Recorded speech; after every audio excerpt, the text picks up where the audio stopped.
Right, folks, we're going to be carrying on our study on the covenants.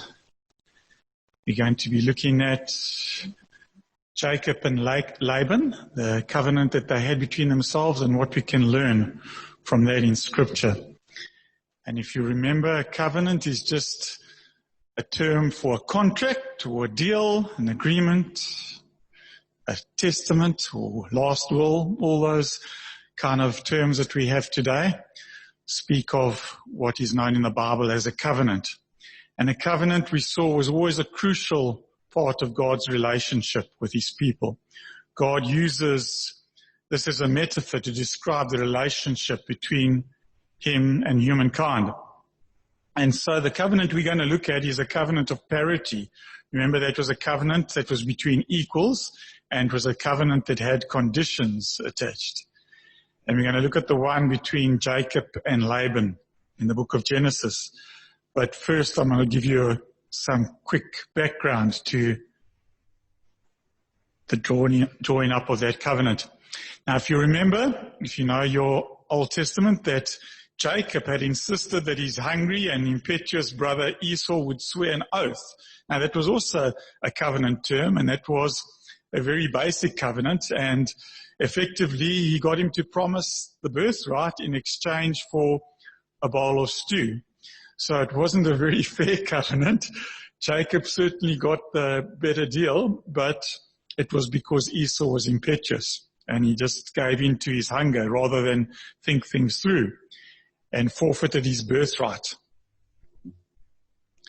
And later you find that with his mother Rebekah's assistance, Jacob also deceives his blind father to ensure that he receives the blessing. Now you might be wondering, well, why is he doing this when he's already got the birthright?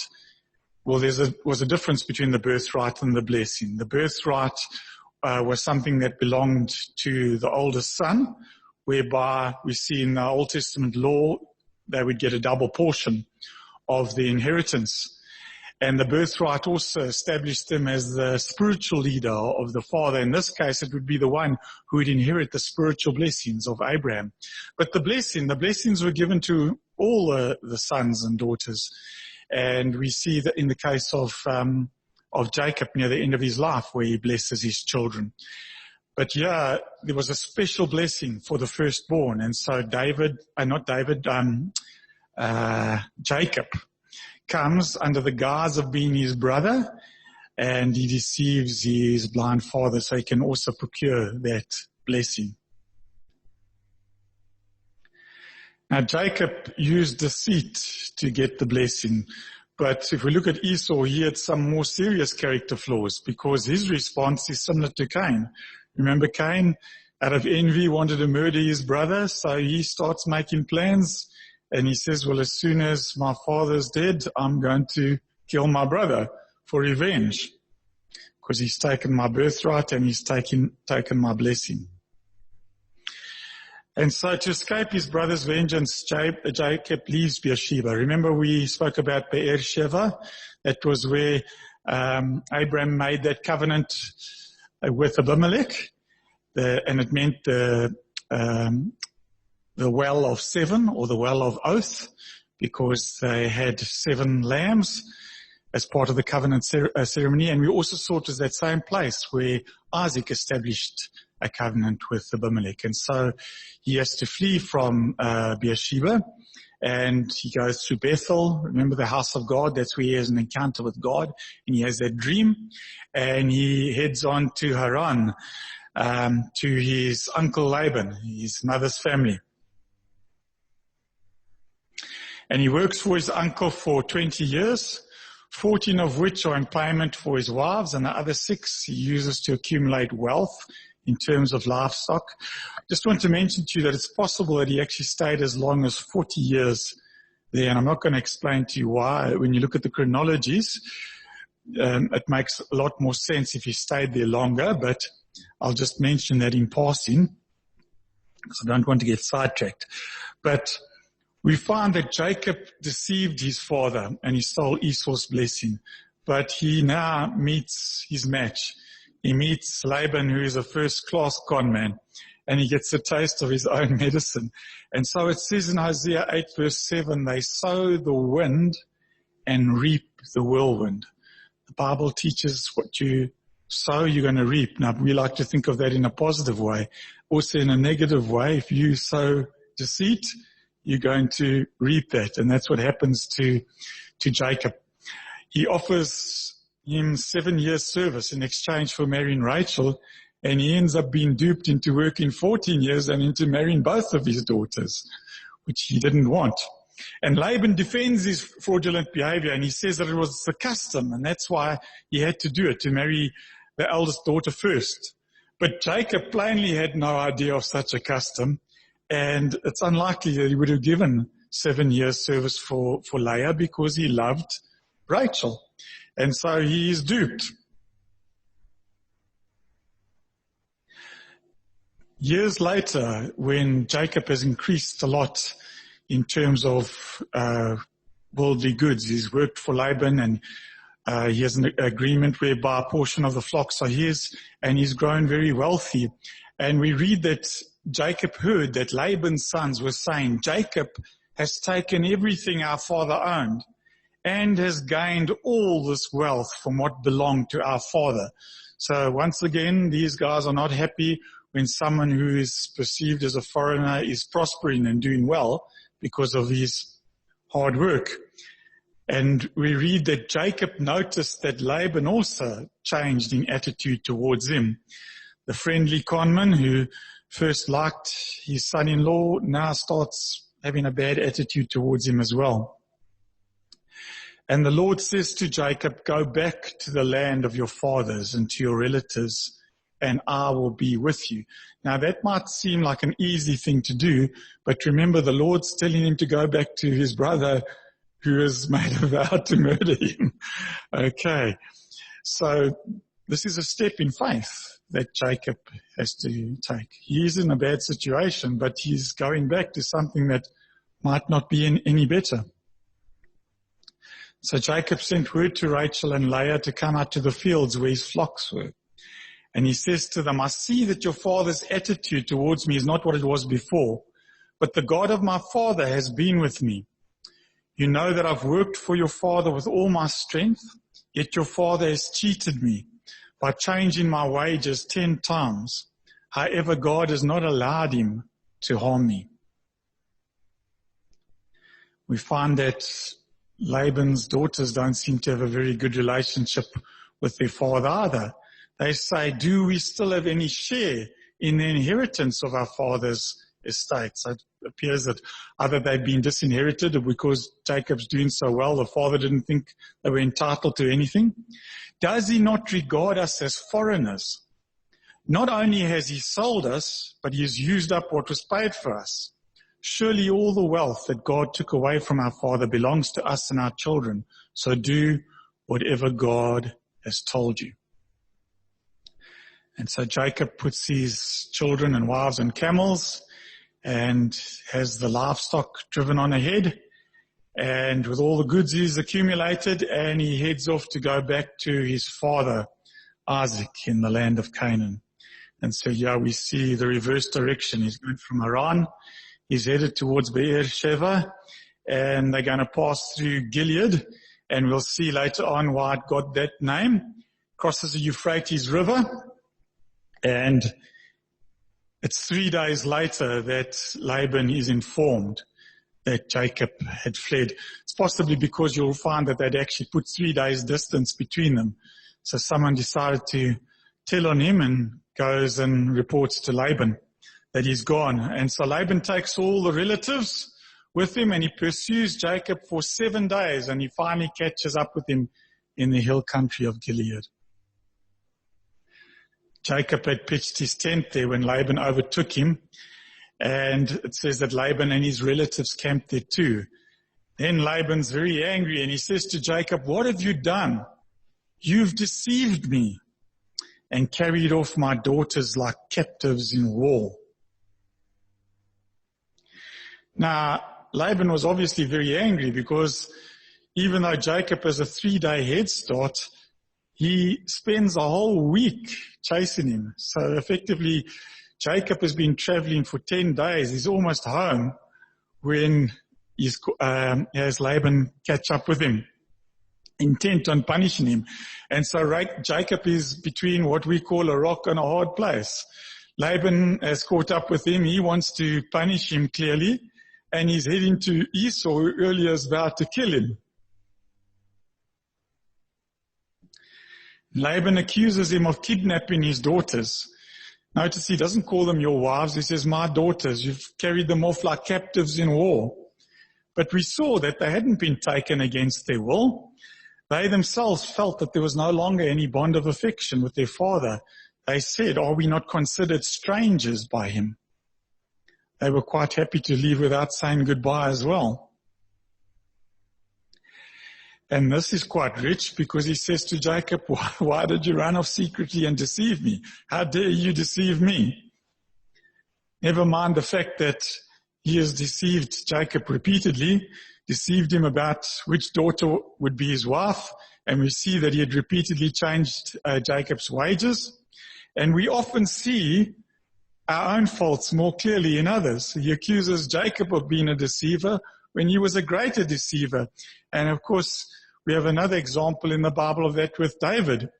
Remember when the Lord wants to show David his sin, what does he do? He gets Nathan to tell him a story about someone else who, takes the lamb of his neighbor. And David gets so angry with this man, this hypothetical man, that he says, this man who did this must die. And Nathan says to him, you the man.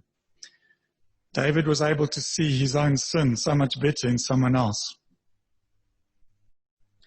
Then Laban says, why didn't you tell me so I could send you away with joy and singing to the music of timbrels and harps? You didn't even let me kiss my grandchildren and daughters goodbye. So according to Laban, the reason he's cross is he actually wanted to throw a party. And that's despite the fact that he's got a whole group with him, and it appears that their intention is to punish Jacob. Now previously we'll see, if you read Genesis 30, when Jacob had said he wanted to go back, Laban talked him out of it. And he persuaded him to work for him another 6 years. And perhaps Jacob was afraid of being bullied again because Laban was a good talker. But we see the situation he was in. Laban's sons were grumbling against him. Laban himself is cold and hostile towards him. And so they criticize him, and yet when he leaves, they run after him to bring him back, this guy who supposedly they're unhappy with. And it seems that they either want to punish him or strip him of his possessions or even to bring him back. Laban says, you've done a foolish thing. I have the power to harm you. Remember, he's brought all his relatives with him. But last night, the God of your father said to me, be careful not to say anything to Jacob, either good or bad. What did he mean by that? Well, that's a Hebrew expression, don't say anything good or bad, that he mustn't try use either flattery or threats to try persuade Jacob to return. God had called Jacob back to the land that he had promised, covenant to Abraham. And Jacob was not to return either by flattery or threats. And it's most probable that Laban was actually wanting to use force, but we see here that he's been protected by God. And fortunately, Laban is sensible enough to heed God's warning, and his hands are effectively tied. He wanted to do something bad, but God has warned him not to. So then he goes on to accuse Jacob of being a thief. He says that he's stolen his idols. Now you've gone off because you long to return to your father's household, but why did you steal my gods? Now Jacob is actually unaware that Rachel has actually stolen them. And so he gets very indignant and he challenges Laban to search for them. He says, I was afraid because I thought you would take your daughters away from me by force. But if you find anyone who has your gods, that person shall not live. Very silly thing to say because he could end up losing his favorite wife here. In the presence of our relatives, see for yourself whether there is anything of yours here with me, and if so, take it. Unfortunately, God in his providence doesn't allow Laban to find them. He searches for them, and we see that Rachel is actually sitting on them. And she says to him, "Let not my Lord be angry that I cannot rise before you, for the way of woman is upon me." That's just a very polite way of her saying that she's having her monthly. Okay, so sorry I can't get up, and she's actually sitting on these gods that she's stolen. And I find it interesting that Laban's very quick to suspect his in-laws of wrongdoing, but he's not suspicious of his own daughter. Okay, so he immediately thinks Jacob is a thief, but his dear daughter, she would never do something like that. These objects that Rachel took are called teraphim. Now, we're not entirely sure what the word means, but we do know from the context and also other scripture that clearly there's some religious significance. And so it's normally translated as idols, household gods, and normally used in conjunction with idolatry.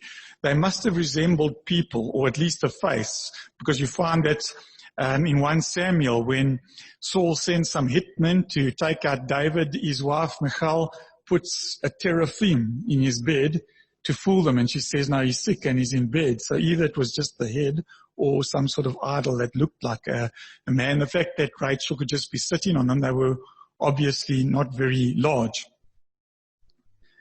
And these are Laban's gods that he's looking for. He doesn't find. Bible.org has an interesting article on this, and they say there's a humorous contrast here between Laban's idols and Jacob's God. Laban pursues Jacob to retrieve his gods. What good are gods that can be stolen? But in his pursuit to get his gods, the living God appears to Laban in a dream and warns him to leave Jacob alone. That's a more useful God, a God who can say, you don't touch my servant. And that should have tipped off Laban about the value of his idols. And I like what Tertullian says, the early church father. He said when he was writing to the pagans, he said, a real God is rather more useful than a fake one. And so the article goes on to say the supreme irony is what happened to his gods. They got sat on, and that by a woman claiming to be on her menstrual cycle. The satire of that would not have been lost on Moses' readers who viewed such a woman as unclean. Read the law, that you were unclean, ceremonially unclean. And Laban never found them. He had to go home and make some new ones. So I'm not too sure if Laban learned a lesson out of that about, the value of the gods that he had. Now, why did Rachel take them? We don't really know, and there's different theories. Some say maybe she was a polytheist like her father, or she hadn't fully accepted the true God that her husband worshipped. Others attribute even more pure motives to her. They say that maybe she took them so that her father wouldn't have these idols, and that was her motivation. But there's possibly a motive that's more mercenary than spiritual. It's likely that maybe she didn't even take them because she believed there was any value in them as spiritual entities.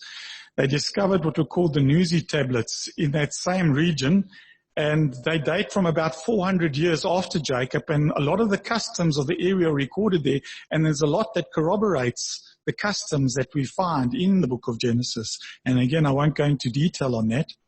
But they indicate that the possessor of the father's household idols was the heir to the estate. And that in the case of a married daughter, it gave her husband the claim to her father's property. So maybe she was taking them with some financial incentive. Because remember what they had said earlier, her and her sister had said, do we still have any share in the inheritance of our father's estate? They were clearly disgruntled because they had no inheritance left. Maybe that was her way of, ensuring there was some sort of inheritance. Or maybe it was for the value of the gold and the silver, because people would take their gold and silver and as a form of investment, they would, make idols. Remember, they didn't have coins yet and they didn't have banks.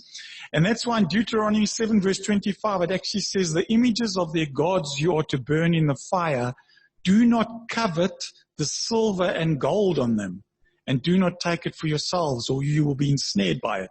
He's not saying you'll be ensnared by the idol. He says you'll be ensnared by the silver and the gold that was used to make the idol. Maybe that was their motivation because of the fact they were made of silver and gold, or possibly, as I say, for the inheritance. Because remember, they also said, surely all the wealth that God took away from our father belongs to us and our children. Maybe this was their security. They go into a foreign land. She's, never been there. Jacob's been there. Maybe she's worried. What if it doesn't work out? I'll take some insurance. Now, after years of suppressing his anger, Jacob's one of those who doesn't show his anger, but when he does, then he explodes. And so it says he was angry, and he took Laban to task. And he says, what is my crime? How have I wronged you that you hunt me down? Now that you've searched through all my goods, because remember he's accused Jacob of being a thief, what have you found that belongs to your household? Put it here in front of your relatives and mine, and let them judge between the two of us. And then he starts unloading even more. He says, I've been with you for 20 years now. Your sheep and goats have not miscarried, nor have I eaten rams from your flocks. I did not bring you animals torn by wild beasts. I bore the loss myself. And you demanded payment from me for whatever was stolen by day or night. So if Jacob lived in modern times, he'd have a good case for the CCMA. Because, this employer is making him carry all the loss. If there's any theft from their company, he makes the employer pay for it. But that's not all. Unfair labor practice. Listen to that. He says, the heat consumed me in the daytime and the cold at night, and sleep fled from my eyes. So he basically has got poor working conditions. He says, I don't get enough sleep. You make me work when it's cold and when it's hot. And then he says, you changed my wages 10 times. So that's the terms of employment were changed without consultation. They'd have a field day, the lawyers today. So Laban's lucky he didn't live in South Africa. And then he says, if the God of my father, the God of Abraham and the fear of Isaac had not been with me, you would have surely sent me away empty-handed. But God has seen my hardship and the toil of my hands, and last night he rebuked you. So he's giving Laban his due here. He makes it clear that his prosperity is not due to Laban, because Laban's saying all this stuff is mine. He says, not due to you, it's in spite of you. He attributes his success to the intervention of the true God, in contrast to Laban's false gods. Laban still wants to have the last say, even though I think he's pretty much defeated after he's heard what Jacob has to say. And he says, these women are my daughters. They're actually Jacob's wives now, but they're my daughters. The children are my children, and the flocks are my flocks. All you see is mine. Yet what can I do today about these daughters of mine, or about the children they have borne? He plays the wounded party. All you see is mine. Jacob has actually worked for it. Both the livestock and his wives, he actually worked for. And Jacob, to his credit, attributes his success to the true God. Laban implies that he's, got all these possessions due to his generosity, or that somehow he's been cheated and he's all wounded, and he says, yet what can I do? The wind is taken out of his sails at Jacob's outburst, and now he's unable to properly counter the charges, and so he decides to suggest a covenant. And he says, come now, let's make a covenant, you and I, and let it serve as a witness between us. He fears that Jacob's going to look for retribution one day. And he pretends to have the moral high ground by making a false claim. He says, the flocks are all mine and all you see is mine. So effectively he's saying, so I'm going to be generous with you, Jacob. I'm going to let you have all these things that actually belong to me. But let's make a covenant. And since I'm letting you have all these things, the least you can do is enter into a covenant. And perhaps, again, this is part of God's character discipline for Jacob. Remember, he deceived his father in order to procure the blessing. Now he has to listen to a bigger deceiver tell him that everything that he has actually belongs to him. But to his credit, he doesn't respond, and he's happy just to cooperate in Laban's suggested plan. Then Laban, as part of what he wants out of the covenant, he says, if you mistreat my daughters, or if you take any wives beside my daughters, even though no one is with us, remember that God is a witness between you and me. So he turns his accusation of mistreatment around. Jacob is telling him how badly he's treated him. And we saw that he didn't have a close relationship with his daughters, and yet now he wants, as part of the covenant terms, that Jacob must promise not to mistreat his daughters. It's Laban himself who's guilty of mistreating Leah and Rachel. This was the same father who was so attentive to his daughters that they said they felt like they were strangers and they had no inheritance.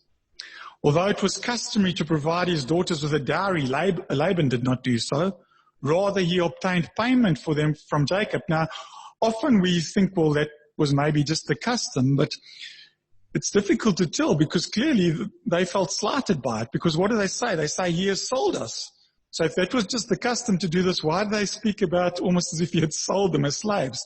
They said to Jacob, he has sold us and completely consumed our money. He didn't give us any of it back, which is what was normally done with a dowry. If a dowry was procured, it would often be given back to the daughter to use in the marriage.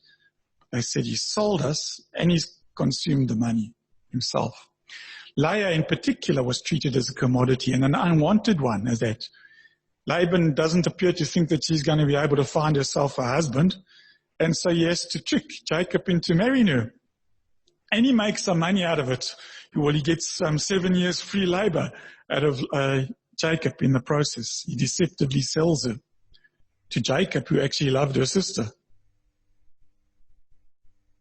And yet, in the covenant, he says, you must make sure you treat my daughters well. Okay. Perhaps he's shamed at Jacob's outburst, revealing his true character. And now he pretends to have pure motives, the well-being of his daughters. Those who have no natural affection often pretend it when they have it to their own advantage. So he's effectively saying, to paraphrase it, I care so deeply about my daughters, Jacob, I really want you to take good care of them. Now, we don't see any indication that Jacob had ever mistreated them. And yet Laban has clearly mistreated them. And now he wants to give him a lesson in how to treat his daughters. The other thing that he wanted out of it is security. And notice it's actually Laban who suggests a covenant to guarantee security. This from the man who's coming to do or inflict harm against Jacob. And now he wants Jacob to guarantee that he won't harm him because he's realized that Jacob serves a God who is very powerful. Isn't it interesting that those who are the most spiteful are also fearful of spiting others? Laban is thinking to himself, if I were in Jacob's position, I'd want revenge. I'd better protect myself from revenge because he's the one who asks for the covenant of protection. Calvin puts it this way, wicked men always judge others from their own disposition. In other words, they think that everybody else thinks as wickedly as they do. Laban has been sitting there plotting revenge against Jacob for weeks, and he thinks, well, surely Jacob is doing the same towards me. And so he's worried that one day Jacob is going to get more powerful and then come back and get his revenge for having been treated so badly. But it's very clear from this passage that all Jacob wants is to be rid of Laban. He doesn't want to have to deal with him anymore. He wants to be out of his sight, out of his presence, out of his memory. He doesn't want anything from him. He doesn't want revenge. He just wants him to go home. But Laban can't believe that a man would think like that because he has enmity and murder in his own heart. He thinks that Jacob has enmity and murder in his, and so he seeks refuge in this covenant. So they set up a pillar and they put up some stones. And Laban says, never pass by this pillar in order to do me harm. And of course, I won't do the same. I would never come this way with an army to harm you, despite the fact that I actually came now with the intention of harming you. But we really need to set up this pillar, and we really need to call on the name of the God of Abram for me to be able to trust a man like you, not to come against me in warfare. But God uses this situation, I believe, to get Laban to initiate a peace treaty with Jacob, and it has established a northern border for Jacob, and also to make sure that he wasn't tempted to return to Haran, because God wanted him in the promised land. It slammed the door on that part, because now he's made a vow that he won't cross past that pillar.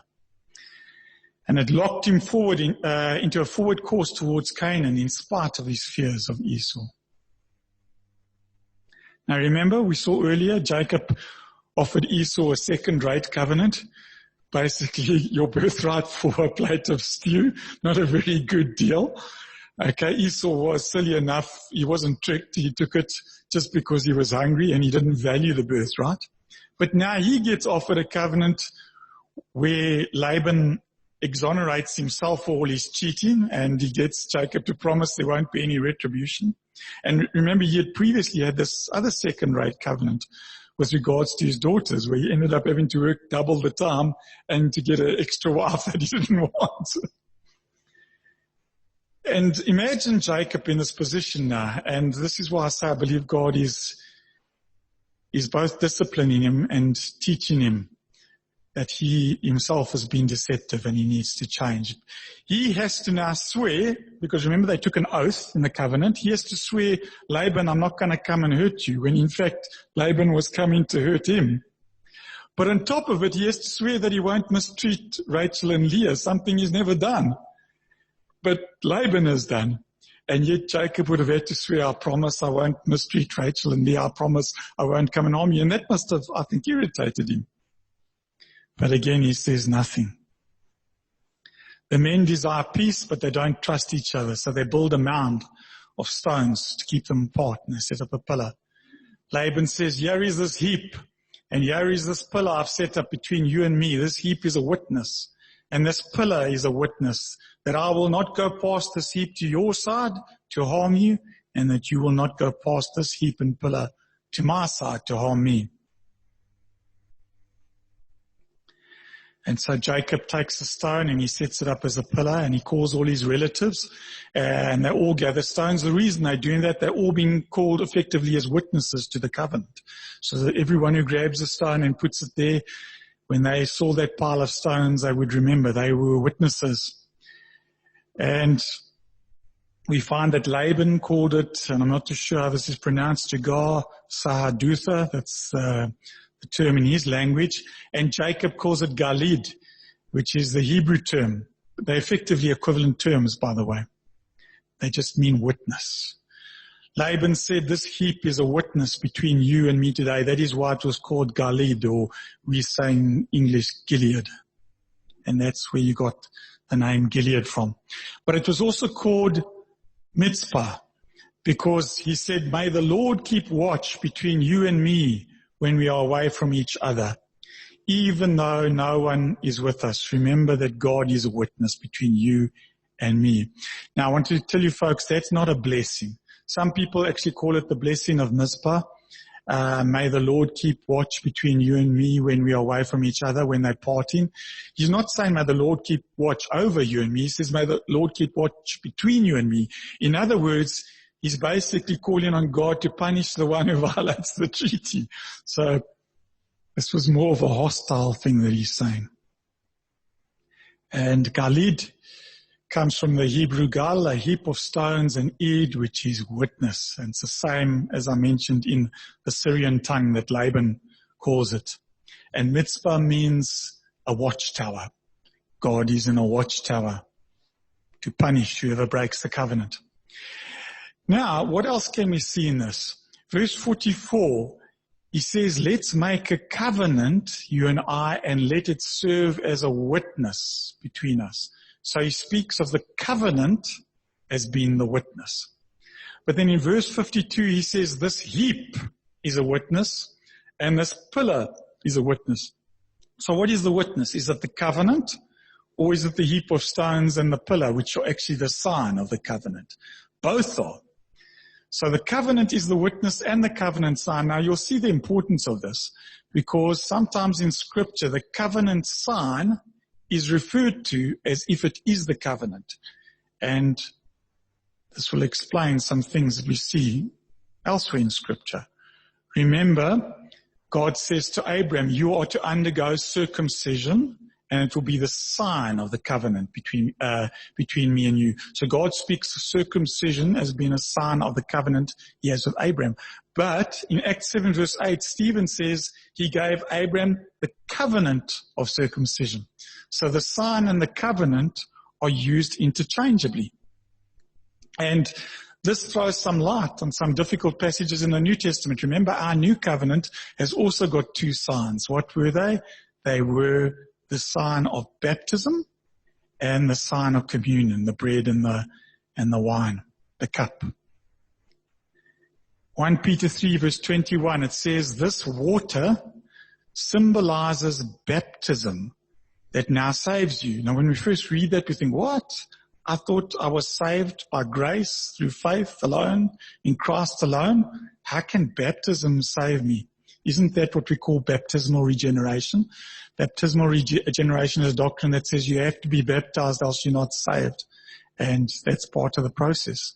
Why does Peter say this water symbolizes baptism that saves you? Well, bear in mind, baptism is the covenant sign, but the covenant and the sign are sometimes used interchangeably. And that's why, fortunately, Peter helps us out here, because if we read the rest, he says, when he's speaking about baptism, he says, not the removal of dirt from the body. I'm not talking about the water, but the pledge of a clear conscience towards God. So he's not talking about water baptism, the sign. He's talking about what it symbolizes, the covenant. So what saves us? The covenant saves us, not the baptism, not partaking of the emblems. Those are just signs. And we find exactly the same thing with the cup. Jesus speaks of the cup, the other New Testament sign, as if it's the covenant. He says, this cup is the new covenant in my blood, which is poured out for you. So we find that often the sign and the covenant are spoken of interchangeably. Now, in the covenant that Jacob and Laban have, anyone who saw those stones or that pillar, it was a sign, and they would remember there's a covenant of security. And this is something wonderful for us as well. We obviously are not going to be having communion today, but next time you have communion, remember that cup, that bread is a covenant sign of the covenant that we have with God. It was instituted by Jesus. This cup is the new covenant in my blood. Powerful symbols of our covenant. And that's why Paul says in 1 Corinthians 11, in the same way after supper, he took the cup, saying again, this cup is the new covenant. He speaks of the sign as being the covenant in my blood. Do this whenever you drink it in remembrance of me. For whenever you eat this bread and drink this cup, you proclaim the Lord's death till he comes. So both baptism and both communion are covenant signs, and it is the covenant that saves us, not the sign. Then Laban says, may the God of Abraham and the God of Nahor and the God of their father, that would have been Terach, and actually Nahor, I think it's in the Hebrew. May the God of Abraham, the God of Nahor, the God of their father, that's Terach, judge between us. But it says there, Jacob took an oath in the name of the fear of his father Isaac. So that seems a bit strange.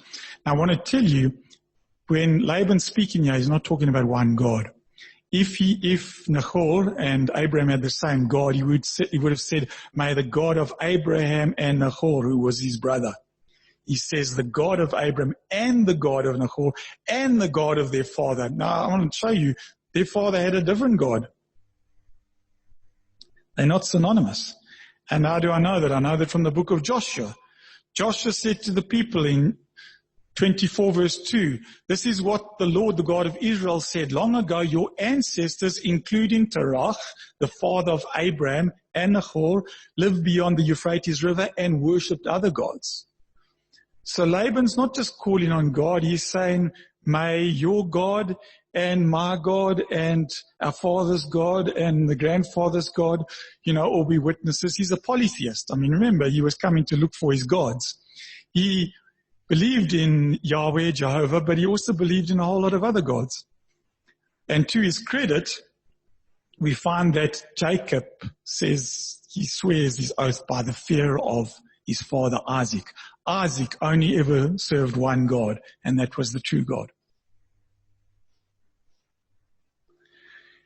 The strange thing is that Laban knows the true God, because he tells him that I was warned by the God of your father Isaac. He realizes, that's a different God. And we see that he has a healthy respect for Yahweh, or Jehovah, despite being a polytheist. And also if you read on earlier when his sister, Rebecca, meets the servant of Abraham, we find that when Laban meets Abraham's servant, he says, come you who are blessed by the Lord, Yahweh. So he believes in Yahweh as well. So he, as a polytheist, covers all his bases. Let's call on all these gods to be witnesses to this covenant. And Jacob, as I say, this is where he shines. He picks up on the ambiguity of Laban's remark, and he swears by the true God only, not by the God of Terach, who we are told in Joshua was a false god. We do similar things as well in court where, we also take oaths and swear to tell the truth, so help me God, and hopefully on the Bible if you're a Christian. Laban swears by a whole lot of gods, including Yahweh. Jacob swears only by the true God. Interestingly, we find that in the covenant that God makes with Abraham, it says in Hebrews 6 verse 13 that when God made his promise to Abraham, since there was no one greater for him to swear by, he swore by himself. So God in his covenant swears by himself. He has no greater authority to appeal to.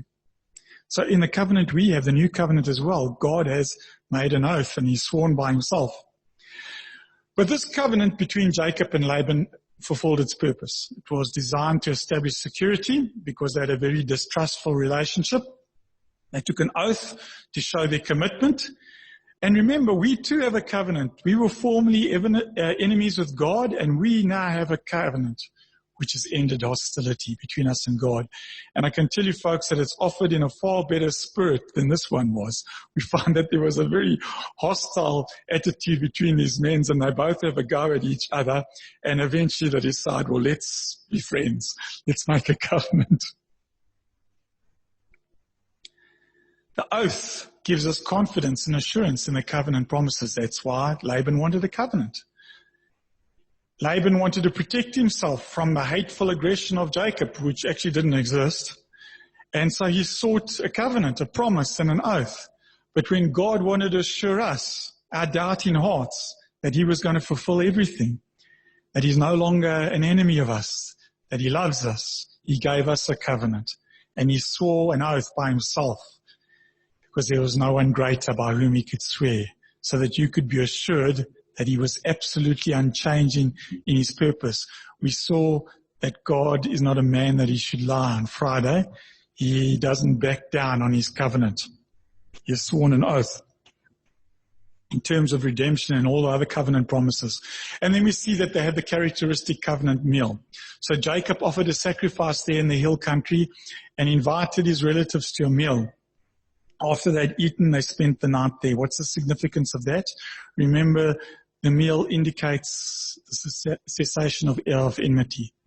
You don't want to eat with someone who's an enemy, so the fact that you eat with someone in the covenant was to show we're friends. We're going to have a friendship relationship. We're no longer enemies. We're not going to attack one another. And remember, we also had a new covenant meal, where Jesus at the Passover meal also has a covenant of friendship with us. And he says to his disciples, I no longer call you servants, I call you friends. So we've been made friends with God.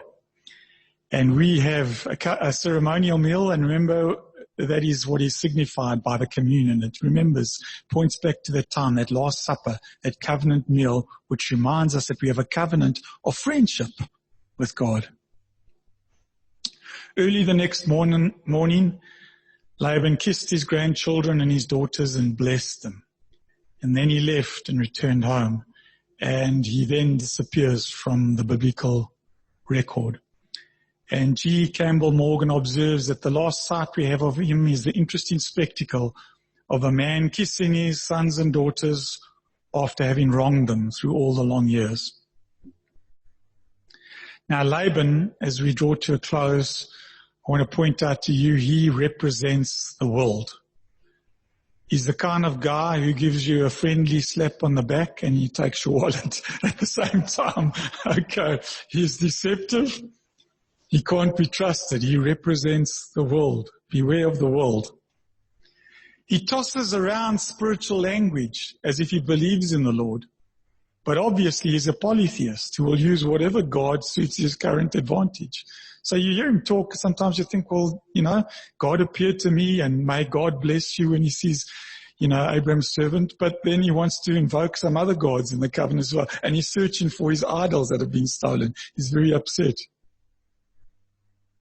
He's a religious hypocrite who pretends he's a loving father when all he really cares about, we're seeing, is his wallet. What a picture of craftiness. That's the world. The God of this world, that Satan, is a master of deceit and treachery. And so I want to tell you that if you serve the God of this world, you're like Laban, self-seeking, out to do whatever they have to do to get what they want, and sounding both threatening and pious. That's religious in the process. The world often accuses the church of hypocrisy. But I want to tell you they know better, and they're usually much worse in terms of hypocrisy. Here's this man who claims to love his daughters and wants a covenant that protects them, and he mistreats them himself. And because the world is such a cunning enemy, we could not survive without God's gracious protection. Just as Jacob was protected by Laban, so God intervenes and protects him from Laban, who represents the world. But if we look at this, Jacob and Rachel represent God's children, yet both of them were also acting just like the world. Rachel was about to be separated from Laban. So you think of Laban as being the world. She's now been separated from the embodiment of the world. And yet she wants to take along the world's security blanket. She wants to take along these gods. We don't know why, either because they were spiritual backup or maybe because they were financial backup. Just in case God didn't come through, she takes these gods with her. And both of those motives indicate a lack of trust in God. But I want to tell you, don't judge her too harshly, because we often do the same. Because we have a setting here that's in a very different culture and we can't really relate to these things, we often forget that we don't always trust the Lord. And we sometimes claim to not be of the world, and yet we also hang on to the things of the world as our security, rather than having God as our security. Use the world as a backup. And for his part, Jacob wasn't honorable either in the way that he left. He should have, because remember, God has told him to go. He should have politely but firmly stated his intentions and followed through, trusting God to protect him.